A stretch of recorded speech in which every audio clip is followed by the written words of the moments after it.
problem of against what he perceived to be a mistake. जब भी कोई व्यक्ति गौतम बुद्ध के संघ में शामिल होता था तो बुद्ध उसे सबसे पहले शांत रहने के लिए कहते थे। ध्यान की अवस्था में जाने से पहले उस भिक्षु को शांत रहना सिखाया जाता था। आज के दौर में हर तरफ सौरी शोर है। इसकी वजह से दिमाग में तनाव पैदा होना लाजमी है।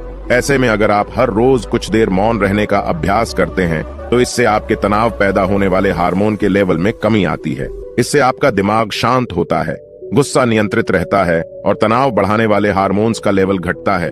आज के इस वीडियो में हम जानेंगे कि किन मौकों पर हमें शांत रहना है और किन मौकों पर हमें बोलना है और शांत रहने से हमारे अंदर क्या बदलाव आ सकता है। दोस्तों, संध्या काल का समय था। गुरु अपने सभी शिष्यों को बुलाते हैं और कहते हैं, कल सुबह सब लोग नदी में स्नान करने के बाद तुरंत हमारी कुटिया के सामने उपस्थित हो जाना।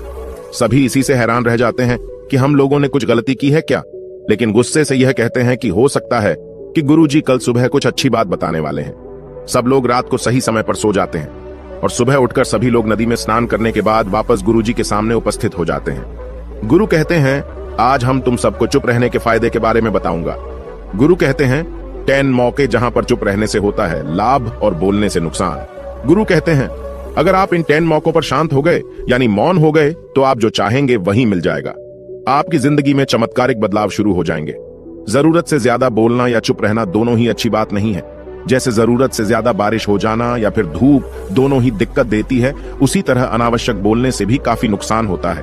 गुरु कहते हैं कि पहला ऐसा मौका जहां पर व्यक्ति को चुप रहना चाहिए, बिना तथ्य के ना बोले।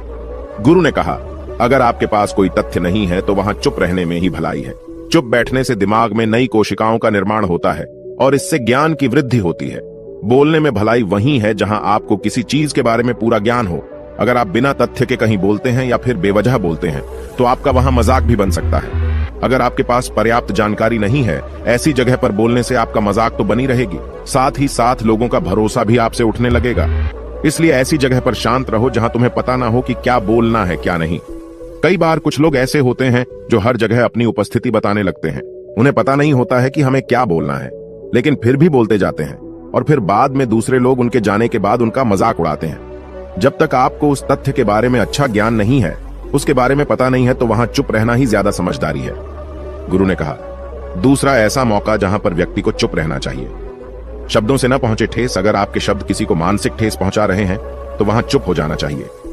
कमजोर व्यक्ति के बारे में कुछ भी बोलकर आप महान नहीं बन सकते हैं। महान आप किसी कमजोर का साथ देने में बनेंगे। कई बार होता है कुछ लोग अपने से छोटे व्यक्ति को भला बुरा कहते रहते हैं। सामने वाला इंसान तो कद से आपसे छोटा है, वह आपको कुछ नहीं बोलेगा, लेकिन आप उसकी नजरों में गिरते चले जाएंगे। हो सकता है कि कल वह भी आपसे पद में बड़ा हो जाए। पद में आपसे जब वह बड़ा हो जाएगा तो आज जो रवैया आपका उसके साथ है, आने वाले समय में वह भी आपके साथ वही करेगा। आप किसी को नीचा दिखाकर बड़ा नहीं बन सकते हैं। बड़ा बनना है तो अपने से छोटे लोगों का इज्जत भी करना सीखें और साथ ही साथ बड़े लोगों का भी सम्मान करना चाहिए। लोगों को लगता है कि अगर वह अकड़ कर बोलेंगे और सामने वाले को नीचा गिराने की कोशिश करेंगे तो वह बड़े बन जाएंगे, तो यह उन सब की भूल है। बड़े होने की बजाय आप उनकी नजरों में गिरते चले जाएंगे। गुरु ने आगे कहा, इसलिए शिष्यों, तुम सब जब भी बोलना आदर भाव से बोलना ताकि तुम्हारी बात लोगों को अच्छी लगे। बोलने में भाई बहन, माता पिता, मित्र इत्यादि संबोधन शब्दों का इस्तेमाल जरूर करना। इससे तुम्हारी मान प्रतिष्ठा तो बढ़ेगी ही, साथ ही साथ लोगों की नजरों में तुम समझदार व्यक्ति बनते जाओगे। गुरु ने आगे कहा, तीसरा मौका जहां पर व्यक्ति को चुप रहने में ही भलाई है। क्रोध या घृणा करने वाले लोग, जब कोई अपना या सगा संबंधी आप पर क्रोध कर रहा हो, आपका अपमान कर रहा हो, तो आपको उस वक्त चुप रहना चाहिए ताकि सामने वाले का गुब्बारा पूरी तरह से फट जाए। आप यदि सही हैं तो उसे कतई माफीनामा गए और चुप रहकर ही सही समय का इंतजार करें। वह खुद आपसे माफी मांग लेगा जब उसे अपनी गलती का एहसास हो जाएगा। गुरु आगे कहते हैं कि अगर आपका कोई सगा संबंधी आप पर क्रोध कर रहा हो और आप उस समय शांत हैं, तो यह आदर सम्मान देने की निशानी होती है। इससे न कोई छोटा होता है और न ही बड़ा। अगर आपको क्रोध आ रहा है तो आप या तो वहां से किसी का अनादर किए बिना चले जाएं या फिर चुप रहें। क्रोध करने से आपके रिश्ते खराब होंगे। क्रोध करने से हमेशा क्रोध करने वाले व्यक्ति का ही बुरा होता है। गुरु आगे कहते हैं कि एक बार की बात है, एक सांप जंगल से भागते हुए किसी राजा के घर में पहुंच गया। लोगों ने छेड़खानी की तो वह बहुत ही गुस्सा हो गया, जिससे घर में जो तलवार पड़ी हुई थी उसी को लपेटकर कसने लगा और धीरे धीरे उसका पूरा शरीर कट गया। यह गुस्सा उसे खा गया। ठीक उसी प्रकार हमारा गुस्सा भी हमारे शरीर को तलवार की भांति काटता रहता है। गुस्सा ध्यान से खत्म होता है प्रतिदिन। अगर आप ध्यान की मुद्रा में बैठे हैं तो आपका गुस्सा आपके नियंत्रण में रहेगा। गुरु आगे कहते हैं कि यह तरीका है कि आप प्रतिदिन ध्यान का अभ्यास करें। इससे आपके शरीर में जो हार्मोन्स गुस्से को बढ़ावा देते हैं वह सब तुम्हारे नियंत्रण में रहेंगे, जिससे शरीर गुस्से पर आसानी तुम्हारा से काबू पा लेगा। लेकिन एक तरीका यह भी है कि जब भी आपको गुस्सा आए तो आप यह समझने का प्रयास करो कि क्या मेरा गुस्सा जायज है या नहीं। हमें वहां पर बोलना चाहिए कि नहीं। जब आप खुद इस बात का आकलन लगा पाएंगे तो आपको खुद पता चल जाएगा कि हमें गुस्सा करना चाहिए या नहीं। फिर भी आपको गुस्सा आ रहा है तो आप वहां से हटने का प्रयास करें, वहां से दूर चले जाएं। धीरे धीरे समय के साथ आपका दिमाग शांत हो जाएगा। गुरु ने कहा, चौथा ऐसा मौका जहां पर इंसान को बहुत ही समझदारी के साथ काम लेना चाहिए। वहां पर आपको चुप रहना ही चाहिए, जहां पर उस मुद्दे से आपका कोई संबंध ना हो। अगर आपका किसी मुद्दे से कोई संबंध ना हो तो वहां आपका चुप रहना बनता है। बिना किसी वजह अगर आप दूसरे के मुद्दे पर बोलेंगे तो यह आपके लिए अनिष्टकारी होगा। इसमें केवल और केवल आपका ही नुकसान है। जल्द ही आप किसी दो लोगों के बीच हो रहे विवाद में जल्दी अपनी टांग न डालें। अगर सामने वाला आपको बुला रहा है अपना झगड़ा शांत करवाने के लिए तो ही आप वहां पर जाएं। किसी की व्यक्तिगत जिंदगी में दखल अंदाजी नहीं देनी चाहिए जब तक कि वह व्यक्ति आपको नहीं बुलाता है। अपने झगड़े को शांत करवाने के लिए कुछ लोग फालतू में दूसरे के विवाद में कूद पड़ते हैं। इससे उनके मान सम्मान मर्यादा पर लोग उंगली उठाने लगते हैं। गुरु कहते हैं कि 10 मौकों में 5वां ऐसा मौका जहां पर व्यक्ति को बहुत ही समझदारी के साथ चुप रहना चाहिए। आपके शब्दों से किसी मित्र को हानि न पहुंचे। अगर आपके शब्द सामने वाले के परिवार या मित्रों की प्रतिष्ठा के बारे में बुरी झलक दिखा रहे हैं तो आपको चुप रहना चाहिए। किसी के परिवार या फिर मित्र के बारे में बुरा बोलने से केवल आप ही बुरे बनेंगे। जो चीज आसानी से खत्म की जा सकती है उसे अपने शब्दों से बड़ा न करें। बिना चिल्लाए बात करने का प्रयास करते रहना चाहिए। अगर आप बिना चिल्लाए कोई बात नहीं कह सकते तो आपका चुप रहने में ही भलाई है। किसी पर चिल्लाने से आपके व्यवहार के बारे में पता चलता है। ज्यादा बोलने से चीजें हमेशा खराब ही होती हैं। कई बार कुछ रिश्ते ज्यादा तेज बोलने की वजह से टूट जाते हैं। इसलिए अपनी आवाज में मीठापन लाएं। आपके शब्दों से आपके दोस्त को हानि नहीं पहुंचनी चाहिए। कभी कभी दोस्तों के जब हम मजाक हैं तो रहे कि आपके शब्दों से किसी का अनादर ना हो। मजाक को भी हमेशा शब्दों के मायने में ही रखें। जहां किसी को शब्दों से चोट लगे वहां चुप हो जाएं। ज्यादा बोलने से हमेशा नुकसान ही होता है। किसी और की प्रतिष्ठा को अपने शब्दों के माध्यम से उसे हानि नहीं पहुंचानी चाहिए।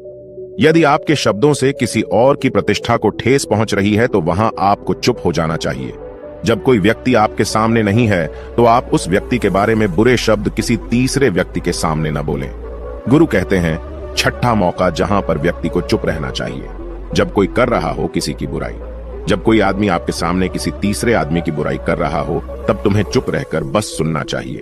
अपनी राय व्यक्त नहीं करना चाहिए, क्योंकि जो आज आपके सामने किसी तीसरे की बुराई कर रहा है वह कल किसी और के सामने आपकी बुराई भी कर सकता है।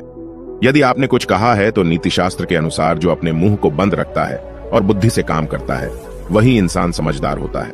बिना जरूरत के बोलना, किसी के बारे में किसी के बीच में बोलना यह गलत बात है। कभी कभी हमारे लिए बुद्धिमानी इसी में होती है कि हमें अपना मुंह ऐसी जगह पर नहीं खोलना चाहिए। गुरु आगे कहते हैं कि 10 मौकों में 7वां ऐसा मौका जहां पर व्यक्ति को चुप रहना चाहिए, जब कोई नहीं समझे आपकी भावना। यदि आपको लग रहा है कि कोई व्यक्ति आपकी भावना, दुख या परेशानी को शब्दों में नहीं समझ रहा है, यदि आपको लग रहा है कि सामने वाला व्यक्ति आपकी भावना या दुख को या आपकी जो परेशानी है उसको वह समझ नहीं पा रहा है या समझने का प्रयास ही नहीं कर रहा है या वह आपको ध्यान से सुन ही नहीं पा रहा है, तो ऐसे व्यक्ति के सामने आप चुप ही रहें, क्योंकि ऐसे लोगों को आपकी भावना या दुख से कोई मतलब नहीं होता है। ऐसे लोगों को अपना राज बताकर आप पछताएंगे ही बाद में। इसलिए हर किसी को अपने मन की बात नहीं बतानी चाहिए। अगर आपको लग रहा है कि सामने वाला आपकी बात को नहीं समझ पा रहा है, आपकी भावनाओं को नहीं समझ पा रहा है, तो वहां पर आपको नहीं बोलना चाहिए, क्योंकि आज में आपका मजाक ही बन जाएगा जब आपको लगने लगे कि सामने वाला आपकी भावनाओं को ठीक तरीके से समझ रहा है, आप जो कह रहे हैं वह ठीक से सुन रहा है, तभी आप उसे अपनी बात कहें। गुरु कहते हैं कि 8वां मौका जहां पर आपको चुप रहना चाहिए, जब कोई इंसान अपना दुख व्यक्त करे। यदि कोई इंसान अपने दुख या परेशानी को आपको बता रहा है तो इसका मतलब यह है कि वह आपको अपना समझ रहा है। ऐसे में तुरंत ही उसे समाधान बताने के बजाय चुप रहकर उसके दुख या समस्या को सुने। उसके दुख या समस्या को किसी और को न बताएं। वह इसलिए नहीं बता रहा है कि उसकी समस्याओं का समाधान कर देंगे। बल्कि वह इसलिए भी बता रहा है कि सामने वाला उसकी बात को समझ रहा है। कई बार बताने से दुख कम हो जाते हैं। आपको अपना दुख इसलिए बता रहा होगा कि उसे लग रहा है कि आप उसकी बात को समझ रहे हैं। दुख बांटने से कम हो जाता है। इसलिए जब कोई व्यक्ति अपना दुख आपसे व्यक्त करे तो आप चुप मारकर उसकी बात को बहुत ही ध्यान से सुने ताकि उसके दुख कम हो जाएं। उसके मन का बोझ हल्का हो जाए, क्योंकि उसके मन में जो भी बातें थीं वह आपको सब बता दिया। गुरु आगे कहते हैं कि 10 जगहों में 9 ही ऐसी जगह जहां पर आपको चुप रहना चाहिए। जहां पर दुष्ट प्रकृति के लोग रह रहे हों और गाली गलौज कर रहे हों तो आप वहां पर मत जाइए। ऐसी जगहों से आप चुपचाप निकल जाएं, अर्थात अपनी प्रतिक्रिया दिए बिना आप वहां से चले जाएं, क्योंकि जिसकी जुबान खराब होती है, जो दुष्ट प्रकृति के लोग होते हैं, उनको आप ऐसे समय में नहीं समझा सकते हैं। जब उनका दिमाग पूरी तरह से शांत हो जाए तभी वह आपकी बात सुनेंगे। इसलिए जहां पर दुष्ट प्रकृति के लोगों आपकी बात को न मानते हों और न ही सुनते हों तो आपको वहां पर नहीं बोलना चाहिए। गुरु कहते हैं कि 10 माह ऐसा मौका जहां पर आपको शांत हो जाना चाहिए। अपनी सफलता का राज हर किसी को न बताएं। कई बार होता है कि कुछ लोग जो सफलता को बहुत ही जल्दी अर्जित कर लेते हैं, वे हर जगह अपनी सफलता का ढिंढोरा पीटने लगते हैं। ऐसे में क्या होता है कि कई लोग आपकी सफलता से खुश नहीं होते हैं। अगर आप अपनी सफलता का जबरदस्ती लोगों में ढिंढोरा पिटवा रहे हैं तो लोगों की नकारात्मक ऊर्जा आपको प्रभावित कर सकती है। जब आप सफल होंगे तो सबको पता चल जाएगा कि आप सफल हो गए हैं। ढिंढोरा पीटने से नुकसान आपका ही होगा। इतना कहकर गुरु ने कहा, शिष्यों, आज के लिए बस इतना ही। अगर तुम सब मेरी इन 10 बातों को अपने जीवन में अपना लेते हो तो तुम सब काफी हद तक परेशानियों से बचे रहोगे। यहाँ से जाने के बाद मेरी यह बातें आपके जीवन किसी वरदान से कम साबित नहीं होंगी। दोस्तों, मुझे उम्मीद है इस वीडियो से आपको बहुत कुछ सीखने को मिला होगा। अगर आप नए हो तो हमसे जुड़ने के लिए इस चैनल को सब्सक्राइब करना मत भूलिएगा।